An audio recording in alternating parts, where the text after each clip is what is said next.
Welcome to the Deep Dive. Today, we are cracking open, really, the cornerstone of modern biology, transmission genetics. That's right. We're taking Chapter 3 of Concepts of Genetics and distilling the genius of Gregor Mendel. I mean, this is the man who, working basically in a shed, figured out the fundamental laws of heredity. And he did it without ever seeing a gene. Absolutely. That's the mission here. We want to give you that intellectual shortcut, synthesize how Mendel figured out these, invisible paired hereditary unit factors just by counting P's. It sounds simple, but it wasn't. No, not at all. And the payoff is understanding the core mechanics, how these factors, which, we now know are genes on chromosomes, how they're passed down. It's the basis for all biparental inheritance. Right. So let's start with his setup. Mendel's success wasn't just luck. It was brilliant experimental design. Definitely. He picked the garden pea. Pisum sativum. Why? Well, it was easy to hybridize, easy to self-fertilize, easy to control. Crucial fact. But the real key, you mentioned counting. He looked at just 7 distinct countertracing characters, like tall versus dwarf stems, and he rigorously quantitatively tracked them. He didn't just observe, he counted. Counting was everything. His simplest experiment, the monohybrid cross, just looked at one trait. So he crossed a true breeding tall parent, let's call it P1, with a true breeding dwarf parent, also P1. Yep. The next generation, the F1, they were all tall. 100%. The dwarf trait, it just vanished completely. Which, to earlier scientists might have looked like blending inheritance, right? Like mixing paint. Exactly. That was the prevailing idea. But Mendel didn't stop there. He let those F1 plants self-fertilize. And then what happened in the F2, the grandkids? The dwarf trait popped right back up, and always in this consistent ratio, very close to 3 tall for every 1 dwarf. His actual numbers for stem height were 787 tall to 277 dwarf. Remarkable consistency. Wow. And he also did reciprocal crosses, swapping the pollen source. He did. And it showed the results weren't sex-dependent. Didn't matter if the tall trait came from the pollen parent or the ovule parent. Same results. So he had these 2 key observations. Yeah. A trait disappears in F1, then reappears in F2 in a predictable 3.1 ratio. This forced him to develop his first 3 postulates. The core of segregation. Let's unpack these. The first one, unit factors in pairs. Why pairs? Why was that necessary? Well, think about it. If you only had 1 factor per trait, how could you explain the dwarf trait disappearing and then reappearing? Yeah. You couldn't get that 3.1 ratio. So traits must be controlled by paired unit factors. We call them alleles now. 1 factor comes from each parent. Okay, so the F1 generation gets 1 tall factor, let's call it D, and 1 dwarf factor, D, which leads right into postulate 2. Dominance recessiveness. Precisely. If that dwarf trait vanished in the F1, which has the D combination, the Zoid factor had to still be there, just hidden, masked. Exactly. That's the crucial insight. When you have 2 unlike factors together, like DB, only the dominant one, tall D, is expressed phenotypically. The recessive one, dwarf D, is carried along but not seen. It isn't destroyed or diluted. Okay, makes sense. And then the big one, the third postulate, segregation. How did this explain the 3.1 ratio coming back in the F2? This is where the randomness comes in. During gamete formation making sperm or eggs, those paired unit factors, D and D in the F1, must separate or segregate randomly. So each gamete has an equal chance of getting either one. Exactly. A heterozygous F1 plant, DD, produces 2 types of gametes in equal proportions. 50% carry the D allele and 50% carry the D allele. Ah, and when you combine those randomly during F2 fertilization, you mathematically guarantee the outcome. You get a genotype ratio of 1DD to 2DD to 1DD. right, the underlying genetic makeup. And because D is dominant over D, the DD and DD genotypes both look tall. Only DD looks dwarf. So that 1.2.1 genotype ratio translates directly into the 3 tall, 1 dwarf phenotype ratio. Okay, let's nail down the terms. Phenotype is the observable trait, tall or dwarf. Genotype is the actual genetic combination DD, DD, or DD. Correct. And the different versions of the gene, D and D, are alleles. And we use homozygous when the alleles are the same, like DD or DD. And heterozygous when they're different, like DD.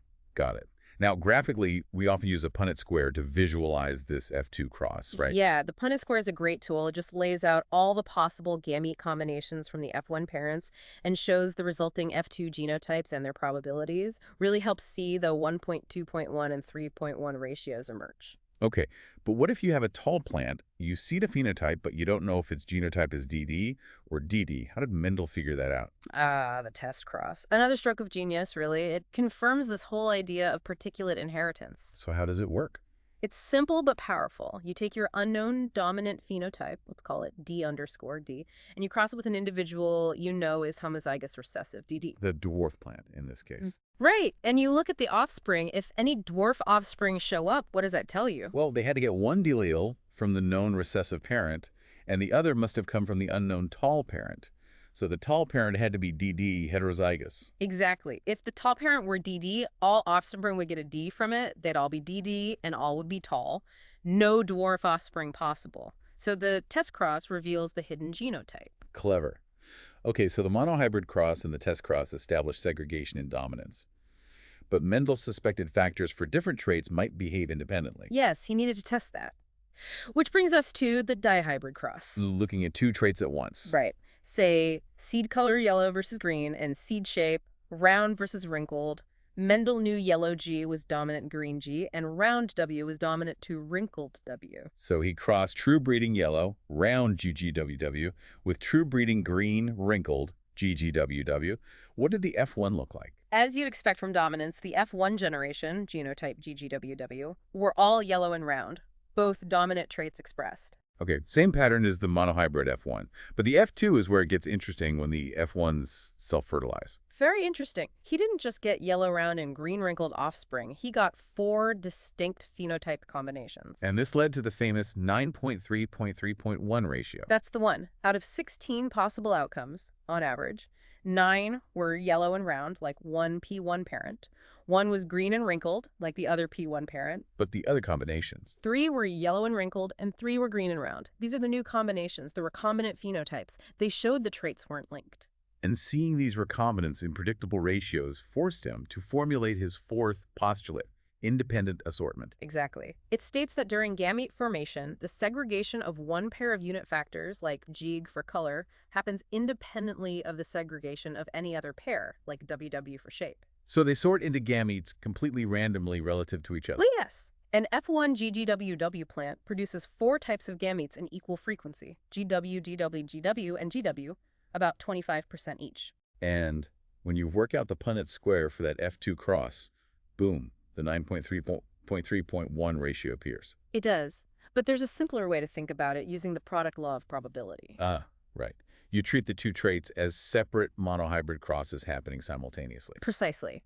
We know the probability of getting a yellow phenotype from Gig-A XG is 34, and the probability of getting a round phenotype from WWXWW is also 34. So the probability of getting both yellow and round is The product of their individual probabilities. Oh, 34 times 34 equals 916. You can do that for all 4 combinations, and you get the 9.3.3.1 ratio. It just works out mathematically. That's elegant. Does this extend further, like to 3 traits, a trihybrid cross? It does. Imagine tracking 3 traits, say ABBCC crossed with itself. The Punnett square would be enormous 64 boxes. Yeah, nobody wants to draw that. Definitely not. So we use the forked line method, or a branch diagram. You just apply the product law sequentially. You start with the 34A, 14er ratio. Then for each of those, you branch out with the 34B, 14BB ratio, and so on. And that gives you the F2 phenotypic ratio for 3 traits. Yes. It predicts the rather complex 27.9.9.9.3.3.1 ratio without needing the giant square. It beautifully shows how independent assortment scales up. Okay, Mendel figured all this out in the 1860s, but then his work was kind of lost. Sort of lost, yeah. Or at least not widely appreciated until around 1900. That's when 3 botanists, De Vries, Correns, and Schermack independently rediscovered his paper. And what else was happening around 1900 in biology? Crucially, cytologists, people studying cells, were making huge strides. Walter Fleming had described chromosome movement during cell division, during mitosis and meiosis. So the timing was perfect. Exactly. This convergence allowed Walter Sutton and Theodore Boveri, working independently, to propose the chromosomal theory of inheritance. Which basically said That Mendel's abstract unit factors weren't abstract at all. They were real physical things. Genes located on these things called chromosomes that Fleming and others were seeing under the microscope. and they could directly link Mendel's rules to chromosome behavior. Yes, it was a beautiful synthesis. Mendel's segregation postulate, that's the physical separation of homologous chromosomes during meiosis the first. The 2 copies of each chromosome pair up and then pull apart into different daughter cells. So one chromosome carrying D goes one way, the homologous one carrying D goes the other way. Precisely. An independent assortment. That corresponds to how different non-homologous chromosome pairs align randomly on the metaphase plate during meiosis before separating. Meaning the way the chromosome pair carrying the color gene separates has no influence on how the pair carrying the shape gene separates. Correct. They assort independently because they are physically separate entities aligning randomly, and we call the specific physical location of a gene on a chromosome its locus. And just to clarify, what defines a pair of chromosomes as homologous? Good point. Homologous chromosomes are similar in size. They have their centromeres in the same location. They pair up synapse during meiosis. And crucially, they contain the same linear sequence of gene loci. They carry genes for the same traits, even if the alleles are different, like DVSD. The consequences of this independent assortment for genetic variation are just immense, aren't they? Oh, absolutely staggering. The number of different possible gamete combinations an organism can produce just due to independent assortment is calculated as $2. Where N is the haploid number of chromosomes. Right. So for humans, N23. That means 223. That's a huge number. It's over 8 million. More than 8 million unique combinations of chromosomes possible in a single human egg or sperm cell just from shuffling the parental chromosomes. Wow. And that doesn't even count things like crossing over. No, this is just independent assortment. So when you think about fertilization, you have one parent contributing one of their 8 million possible gametes and the other parent contributing one of their 8 million possible gametes. The number of potential genetic combinations for an offspring is 8 million times 8 million, which is over 64 trillion. 64 trillion unique genetic possibilities from just two parents. It essentially guarantees that unless you're an identical twin, you are genetically unique. It's the engine of diversity. That scale really highlights that genetics is fundamentally probabilistic. It's about chance. Which brings us to section 4. How do we handle that chance statistically? Right, because the 3.1 or 9.3.3.1 ratios are expectations, probabilities. Real-life experiments, especially with smaller numbers, will deviate just by random luck. Like flipping a coin 10 times, you might get 7 heads, not exactly 5. So we need tools to deal with that. We already mentioned the product law. Yes, used for the probability of independent events happening together, like getting yellow and round. You multiply the probabilities. And the other key one is the sum law. The sum law is for figuring out the probability of outcomes that can happen in more than one way. The classic example is what's the probability of getting one head and one tail in 2 coin flips? Well, you could get heads and tails, or you could get tails then heads. Exactly. 2 mutually exclusive ways to get the same overall outcome. So you calculate the probability of each way using the product law. 12 equals 14 for HT, and 12 equals 14 for TH. And then you add them together using the sum law. 14 plus 14 equals 12. Okay. Product law for AND, sum law for OR. But how do we decide if our experimental results are close enough to the expected ratio? If we count 792 tall plants and 208 dwarf plants, is that close enough to 3.1, or is something else going on? That's where chi-square analysis comes in. It's a statistical test, a goodness of fit test. How does it test exactly? It tests the validity of the null hypothesis, $. The null hypothesis always states that there's no real difference between your observed results and your expected E-results. Any difference you see is just due to random chance or sampling error. So for our plant example, the null hypothesis would be the observed 792.208 ratio is not significantly different from the expected 3.1 ratio. Correct. The chi-square calculation basically quantifies how much deviation exists. The formula is the sum across all categories of observed minus expected squared divided by the expected, a third to the O2E. You calculate this Tay-Sachs value, then what? Then you need the degrees of freedom, DFNA, which is usually just the number of different outcome categories minus 1. For a 3.1 ratio, there are 2 categories, tall, dwarf, so 1 equals 2, 1 equals 1, 1. Okay, chi-square value and degrees of freedom. You use those 2 numbers, usually with the pi-square probability table or software, to find the p-value. And the p-value is the key. The p-value is the probability that the deviation you observed, or an even larger one, could have occurred purely by chance if the null hypothesis were true. So a high p-value means the deviation was likely just chance. Yes. If p is high, say p 0.5, it means there's a 50% chance that random fluctuations alone could produce the difference you saw. In that case, you fail to reject the null hypothesis. Your results are consistent with the expected ratio. But what if the p-value is low? There's a threshold, right? The standard threshold in biology is p 0.05. If your calculated p-value is less than 0.05, it means there's less than a 5% chance that the observed deviation is purely random. So you reject the null hypothesis. You reject H $. You conclude that the difference between your observed and expected results is statistically significant. Something other than chance is likely influencing the outcome. Maybe one genotype has lower survival rates, or there was experimental error, or the underlying genetic hypothesis, like 3.1, is incorrect for this situation. Okay, that's a really important tool for interpreting genetic data, but obviously we can't do controlled crosses and chi-square tests on humans. No, definitely not ethical or practical. So for our final section, section 5, how do we apply these Mendelian principles to track traits in human families? We rely heavily on pedigree analysis, essentially building detailed family trees that map out who has a particular trait. And there are standard symbols used in these pedigrees. Yes, conventions help everyone read them. Circles are females, squares are males. If the symbol is shaded, the individual expresses the trait we're tracking. A line between a circle and square indicates mating. Lines down show offspring.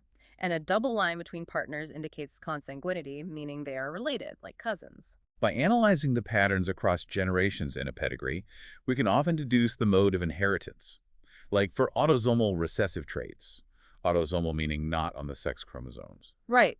For recessive traits like albinism or cystic fibrosis, you often see the trait skip generations. Two unaffected parents, who must both be heterozygous carriers, can have an affected child. The probability for each child is 14 if both parents are carriers. And what about autosomal dominant traits, like Huntington disease or achondroplasia? Dominant traits tend to show up in every generation. An affected person almost always has at least one affected parent. If someone has the dominant allele, they typically express the trait. There's usually a 50% chance of an affected heterozygous parent passing it on to their child. We should note, sometimes for dominant traits, the homozygous dominant condition can be much more severe or even lethal than the heterozygous condition, like in familial hypercholesterolemia. That's a key point, yes. The dosage can matter. Okay, so pedigrees let us infer Mendelian patterns in humans. But now, let's connect back to the molecular level. How does modern biology confirm Mendel's factors? It provides the actual physical explanation for what he deduced mathematically. Take the wrinkled P example again. Why is round W dominant to wrinkled W? You mentioned an enzyme. Right. The dominant W allele codes for a functional enzyme called SBEI, starch-branching enzyme I. It helps convert sucrose into branched starch, keeping the water content normal so the P stays smooth and round as it dries. And the wrinkled W allele. The W allele has been disrupted. A chunk of foreign DNA, a type of transposable element, actually inserted itself right into the SBEI gene. This insertion breaks the gene. So no functional SBEI enzyme is made from the W allele. Correct. In a WW homozygote, there's no SBEI. Sucrose builds up, osmotic pressure increases, the P takes on excess water and then loses it unevenly upon drying, causing wrinkles. But in the heterozygote, WW... The single W allele makes enough functional SBEI enzyme to do the job sufficiently well, so the P develops the round phenotype. That's dominance at the molecular level. One good copy is enough. Amazing. And a human example, you mentioned Tay-Sachs disease, TSD, earlier. Autosomal recessive, lethal. Yes, TSD provides a very clear molecular explanation for recessiveness. It's caused by mutations in the Hex-A gene. What's codes for? An enzyme called Hexosaminidase A, or Hex-A. Its job is to break down a specific lipid called ganglioside GM2 in nerve cells. So in an infected individual, homozygous recessive, they lack functional Hex-A. Completely. GM2 lipid accumulates toxically damaging neurons, leading to progressive neurodegeneration and death, usually in early childhood. It's tragic. But what about the heterozygous carriers? They have one good Hex-A allele and one mutated one. Here's the key. Carriers produce about 50% of the normal level of Hex-A enzyme activity, and crucially, that 50% level is perfectly adequate to break down the GM2 lipid and prevent any symptoms. They are phenotypically normal. So only the complete absence of the enzyme in the homozygote causes the disease phenotype. That perfectly explains why the disease allele is recessive. Exactly. The molecular function clarifies the inheritance pattern. Half the enzyme activity is enough for a healthy phenotype, masking the effect of the non-functional allele in carriers. It really ties everything together, from Mendel's P's to modern molecular genetics. It does. It shows how enduring and fundamental his initial postulates were. Okay, that wraps up our deep dive into the foundations laid by Mendel. We've covered quite a bit. We have. Just to recap the main takeaways for everyone, we've unpacked Mendel's postulates, unit factors, dominance, recessiveness, segregation, and independent assortment. We saw how these abstract rules have a physical basis in the behavior of chromosomes during meiosis. Right. Segregation is homologous chromosomes separating. Independent assortment is non-homologous chromosomes aligning randomly. We touched on the key terminology: phenotype, genotype, allele, homozygous, heterozygous, locus. And we discussed the tools for analyzing genetic data, Punnett squares, test crosses, probability laws, product and sum, and the crucial chi-square test for evaluating the role of chance. Plus, how pedigree analysis lets us track human traits, and how molecular biology confirms the mechanisms behind dominance and recessiveness. A solid foundation. Absolutely. So, here's a final thought to leave you with, something Mendel himself could probably never have imagined the scale of. We talked about over $8 million possible unique gamete combinations from each human parent due just to independent assortment.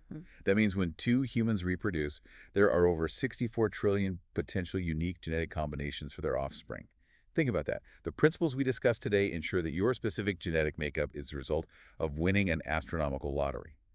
Barring identical twins, every single person represents a unique roll of the Mendelian dice on an unbelievable scale. A profound thought indeed. Thank you for joining us for this deep dive.